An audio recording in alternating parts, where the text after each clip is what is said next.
চট্টগ্রামের চন্দনাইশ পৌরসভার ৮ নম্বর ওয়ার্ডের দক্ষিণ গাছবাড়িয়া হরিণালপাড়া এলাকায় বরুমতি খালের উপরে নির্মিত ব্রিজের লোহার অংশ চুরির অভিযোগ উঠেছে। স্থানীয় বাসিন্দাদের দাবি, একটি কিশোর গ্যাং এই চুরির সঙ্গে জড়িত থাকতে পারে।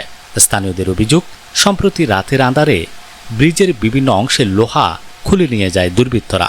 এতে ব্রিজটির নিরাপত্তা ও স্থায়িত্ব নিয়ে উদ্বেগ দেখা দিয়েছে। তাদের দাবি, এলাকায় কিশোর গ্যাংয়ের তৎপরতা বন্ধে প্রশাসনের দ্রুত পদক্ষেপ প্রয়োজন। এদিকে ব্রিজের লোহা চুরির ঘটনায় জড়িতদের শনাক্ত করে আইনের আওতায় আনার দাবি জানিয়েছেন স্থানীয়রা।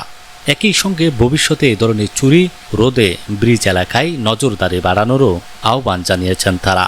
তবে কিশোর গ্যাংয়ের সম্পৃক্ততার অভিযোগের বিষয়ে সংশ্লিষ্ট কর্তৃপক্ষের আনুষ্ঠানিক বক্তব্য পাওয়া যায়নি।